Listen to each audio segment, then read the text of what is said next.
Hello everyone, मैं आनंद नागवंशी आप सभी को नमस्कार करता हूं। आज हम भारतीय साक्ष्य अधिनियम 2023 में उपधारणा को समझेंगे। उपधारणा महत्वपूर्ण प्रावधान है जो प्री और मेंस में आता है। तो आइए हम प्रजम्पशन को समझते हैं।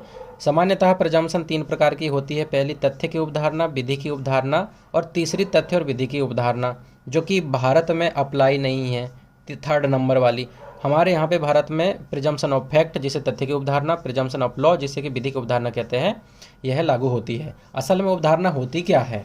देखा जाए तो हम बादल को देखते हैं, बाहर जब निकलते हैं घर के तो बादल छाई हुई है, इसका मतलब क्या है कि बारिश आने वाली। हम किसी से बताते हैं कि बारिश होने वाली है, तो ये भी है कि हमने प्रिजम्पशन किया कि हो सकती है। दूसरा, मान लीजिए कि कुछ स्मेल आ रही थी, हमने सोचा कि किचन में कुछ जल रहा है या काम वाली ने कुछ जला दिया। जब वहाँ पर जाकर देखते हैं तो सब कुछ साफ है और खाना भोजन स्वादिष्ट बना हुआ है। तो असल में जो स्वाद आ रहा था, सॉरी, जो इतना जलने की स्वाद आ रहा था वो पड़ोस वाले घर से आ रहा था। तो हमने पहले जो प्रजम्पशन किया वो पलट गई और प्रजम्पशन क्या हो गई? नया प्रजम्पशन हो गया। इसी प्रकार से मान लीजिए कि आपने कोई गाड़ी लाया नया बढ़िया सी, और दूसरे दिन क्या हुआ, बच्ची वहाँ पे खेल रही थी और बच्ची ने पत्थर से स्क्रैच मार दिया। आपने क्या किया? बच्ची की बहुत पिटाई की, बच्ची रोने लगी, बहुत ज़्यादा, अस्पताल ले जाना पड़ा बच्ची को। बाद में जब गाड़ी के पास आए और आप रो रहे थे कि गलती से बच्ची को मार दिया मैंने नई गाड़ी के कारण, लेकिन बाद में जब गाड़ी में देखा गया तो वो जो गाड़ी थी जिसमें स्क्रैच लगा था वो स्क्रैच नहीं थी, बच्ची ने लिखा था आई लव यू पापा। तो आपकी प्रजासन बदल गई ना यहाँ पे कि यार बच्ची ने ऐसा कुछ स्क्रैच नहीं किया था, बस मेरे लिए प्रेम जताया था। तो आपकी सोचने की क्षमता बदल गई ना, आपका इंटेंशन बदल गया ना। पहले मारने का था और जैसे ही अब ये पढ़ा तो बच्ची को आपने गले लगा लिया जोर से। तो ये हुआ क्या? ये प्रजम्पशन ही है कि आपने कुछ प्रजम्पशन किया, बाद में वो बदल गई। इसी प्रकार से जब न्यायालय में कोई भी मैटर आता है तो न्यायालय भी उसमें प्रजम्पशन करता है। कुछ में उसको विवेकाधिकार होता है प्रजम्पशन करने का, कुछ में विवेकाधिकार नहीं होता है प्रजम्पशन करने का वहाँ पे। तो इस प्रकार से न्यायालय को भी अधिकार होता है, और न्यायालय जब प्रजम्पशन करता है तो उसको तोड़ा भी जा सकता है, उसके विरुद्ध में साक्ष्य भी दिया जा सकता है। फिर न्यायालय नया प्रजम्पशन करेगा। जैसे कि यहाँ पे स्क्रैच लगा था, बच्चे को पापा को लगा कि बच्चे ने खराब कर दिया गाड़ी, बाद में देखा तो पता चला बच्ची ने तो आई लव यू लिखा था।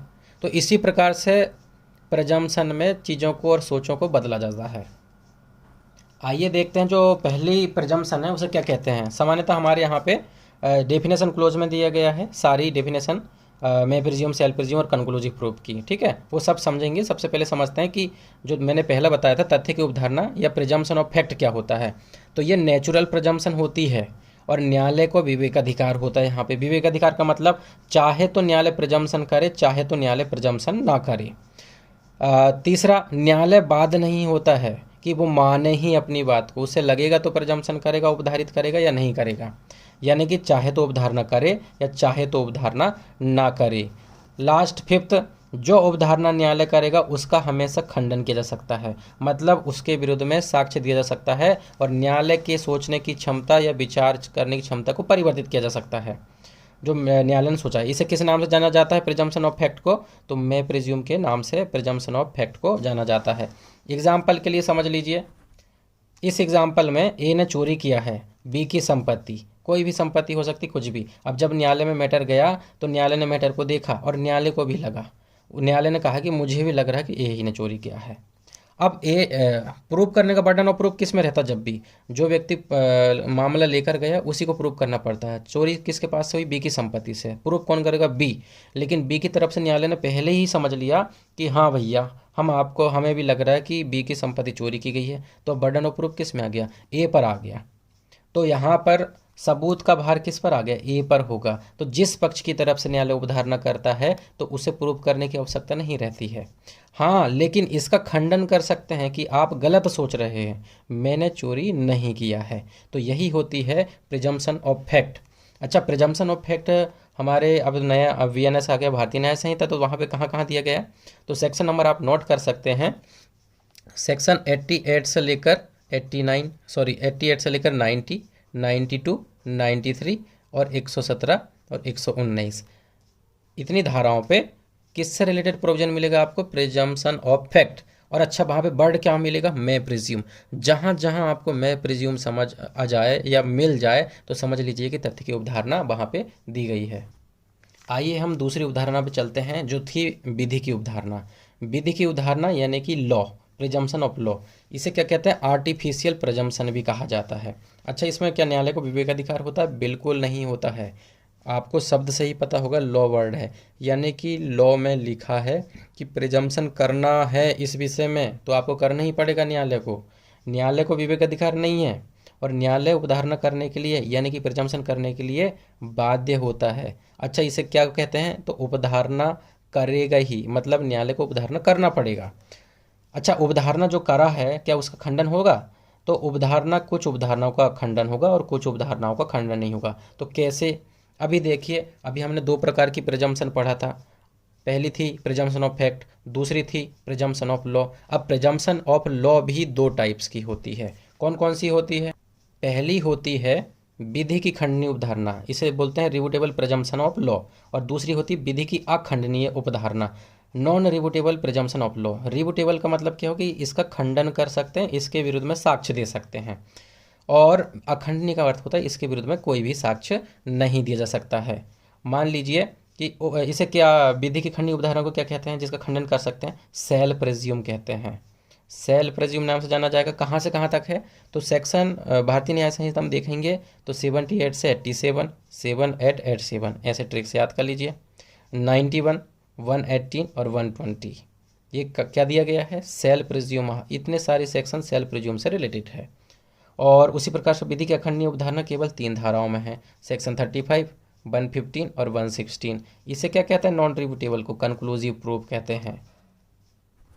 जैसे कि सेक्शन 78 देखेंगे तो यहाँ पर उपधारणा के बारे में दिया गया है, और सेल प्रेज्यूम के बारे में है। सेल प्रेज्यूम का प्रिजम्पशन है, तो क्या है इसमें? प्रमाणित प्रतिलिपि प्रतियों के असली होने के बारे में उपधारणा। तो न्यायालय प्रत्येक ऐसी दस्तावेज का असली होना उद्धारित करेगा जो ऐसा प्रमाण पत्र, प्रमाणित प्रति या अन्य दस्तावेज होना तात्पर्य है। तो जब भी कोई प्रमाणित प्रति दी जाती है तो न्यायालय को प्रिजम्पशन करना ही है, उसको सेल प्रिज्यूम है, लॉ कह रहा है, मानना पड़ेगा आपको, यहाँ पे बाउंड है। तो इसी प्रकार से ये कौन सी प्रिजम्पशन होगी? सेल प्रिजम्पशन, यानी कि विधि की खंडनीय उपधारणा। हाँ, लेकिन इसका प्रिजम्पशन किया गया तो आप बाद में प्रूव कर सकते हैं कि ये प्रमाणित प्रति नहीं है, तो उसके खिलाफ भी साक्ष्य दिया जा सकता है। अभी हमने जो पढ़ा, जो सेल प्रेज्यूम थी, विधि की खंडनीय उपधारणा थी। अब हम पढ़ते हैं विधि की अखंडनीय उपधारणा का एक एग्जाम्पल, तो लेते हैं सेक्शन 115, 116 लेते हैं। 116 भी है क्योंकि 3 सेक्शन है, 35, 115 और 116। 116 में क्या लिखा गया है? विवाहित स्थिति के दौरान जन्म होना धर्मज का निश्चय सबूत है।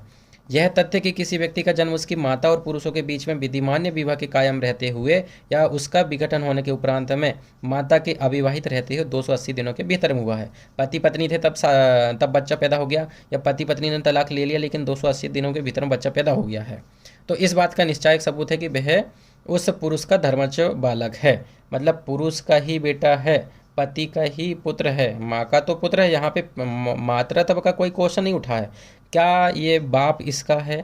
तो पुरुष का है, पुरुष का क्वेश्चन उठता है, तब यहाँ पे सबूत दिया जाता है कि हाँ आप ही का बच्चा है। जब तक यह दर्शित न किया जा सके कि विवाह के पक्षकारों की परस्पर पहुँच ऐसे किसी समय नहीं थी।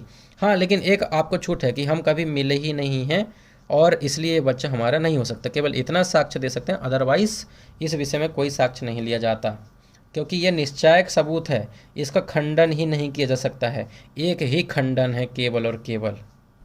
एक एग्जाम्पल हमने अभी सेल प्रेज्यूम का देख लिया है, एक एग्जाम्पल कंक्लूसिव प्रूफ का देख लिया है, इसलिए हम अब एक एग्जाम्पल हमारे प्रिजम्पशन ऑफ फैक्ट का भी देख लेते हैं। तो कौन सा लेते हैं प्रिजम्पशन ऑफ फैक्ट में? सेक्शन 92। सेक्शन 92 का कहाँ पे दिया गया है? देखिए जरा, पढ़ते हैं। ये लिखा हुआ है 30 वर्ष पुराने दस्तावेज के बारे में उपधारणा। तो 30 वर्ष पुराने दस्तावेज के बारे में उपधारणा कहते हैं, तो यह तथ्य की उपधारणा है, ना कि विधि की उपधारणा। विधि की उपधारणा कहाँ कहा जाता है? जहाँ पे कानून में लिखा है कि न्यायालय को इजाज़त दी गई है, सेल वर्ड का इस्तेमाल किया है और इजाज़त दिया गया है, आज्ञा दिया गया है कि आपको प्रिजम्पशन करना पड़ेगा इस मैटर में, तो आप प्रिजम्पशन करेंगे। लेकिन यहाँ क्या लिखा हुआ है? 30 वर्ष पुराने दस्तावेज के बारे में उपधारणा। तो ये कौन सी उपधारणा है? तो यहाँ पे लिखा होगा मैं प्रिज्यूम। देखिए जरा, जहाँ कोई दस्तावेज जिसका 30 वर्ष पुराना होना तात्पर्य है, यह साबित किया गया है, और ऐसी अभिरक्षा में से जिसे न्यायालय उस विशिष्ट मामले मुझे समझता है पेश किया गया है, वहाँ न्यायालय यह उपधारित कर सकेगा। कर सकेगा का मतलब होता है मैं प्रिज्यूम, और करेगा का अर्थ होता है सेल प्रिज्यूम। तो यहाँ पे क्या हो गया? 30 वर्ष पुरानी दस्तावेज के बारे में उपधारणा में प्रेज्यूम कहलाती है। इसी प्रकार से 93 भी, हाँ, 5 वर्ष पुरानी इलेक्ट्रॉनिक अभिलेख के बारे में प्रिजम्पशन करते हैं तो वो भी कौन सी प्रिजम्पशन होती है? उपधारित कर सकेगा। कर सकेगा, कर सकेगा का मतलब यहाँ पे कौन सी प्रिजम्पशन है? प्रिजम्पशन ऑफ फैक्ट, क्योंकि फैक्ट के बारे में प्रिजम्पशन करने की बात कही जा रही है। तो आई होप आप सभी को ये समझ में आया होगा कि प्रिजम्पशन होती क्या है। 3 प्रकार की होती है, लेकिन एक हमारे यहाँ पे भारत पे लागू नहीं है, इसलिए किस प्रकार की होगी? 2 प्रकार की, तथ्य की, विधि की।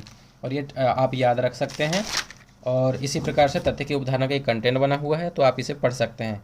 बस इसको ध्यान से याद रखना है कि सेक्शन में प्रेज्यूम की इतनी है जो लिखी हुई है, और साथ में सेल्फ प्रेज्यूम की धारा 78 से 87, 91, 118, 120, इसी प्रकार कंक्लूजिव 35, 115, 116। अच्छा, अब मैं प्रेज्यूम, सेल्फ प्रेज्यूम, ये सब डेफिनेशन क्लोज में दिया है, तो इसकी भी ट्रिक मैंने बताया था। ट्रिक की वीडियो आप चाहें तो देख सकते हैं। हमारी ट्रिक थी HLV से याद रखा था हमने, मैं प्रेज्यूम, सेल्फ प्रेज्यूम और कंक्लूजिव प्रूफ। आप इसको LLB भी कह सकते हैं HLB की जगह। ट्रिक देखेंगे तो आपको पता चल जाएगा। आप सभी का बहुत बहुत धन्यवाद।